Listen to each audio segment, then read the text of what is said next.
अखिल भारत पद्मशाली युवजन संगम राष्ट्रीय अध्यक्ष भाजपचे युवा नेत्या श्रीनिवास संगा हे MH13 EF 1313 या फॉर्च्युनर चारचाकी वाहनातून मंगळवारी मुंबईवरून सोलापूरला येत असताना रात्री 1:15 वाजण्याच्या सुमारास सोलापूर पुणे महामार्गावर चिखली या गावाजवळ त्यांच्या वाहनाचा भीषण अपघात झाला।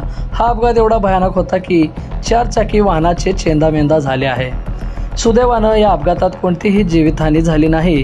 भाजपचे युवा नेते श्रीनिवास संगा हे किरकोळ जखमी झाले आहेत। एवढेच नव्हे तर त्या ठिकाणी त्याच वेळी स्विफ्ट डिझायर या वाहनाचा सुद्धा अपघात झाला।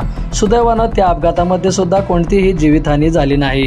गेल्या अनेक दिवसापासून सोलापूर पुणे महामार्गावर रस्त्याचे काम चालू असून या ठिकाणी सुरक्षेसाठी आवश्यक ती उपाययोजना रस्ते कामाचे बोर्ड लावणे आवश्यक असताना सुद्धा लावले नसल्यामुळे गेल्या 8 ते 10 दिवसापासून या ठिकाणी अनेक अपघात झाले असून या अपघाताला सर्वस्व जबाबदार रस्ते कॉन्ट्रॅक्टरच असल्यामुळे त्यांच्यावर कडक कारवाई करावी अशी मागणी अपघात वाहनधारकाची आहे। एकीकडे केंद्र सरकार रस्ते अपघात कमी करण्यासाठी कोट्यावधी निधी खर्च करून उपाययोजना जनजागृती करत असताना मात्र दुसरीकडे रस्ते कॉन्ट्रॅक्टरच्या हलगर्जीपणामुळे अपघात सत्र सुरूच आहे।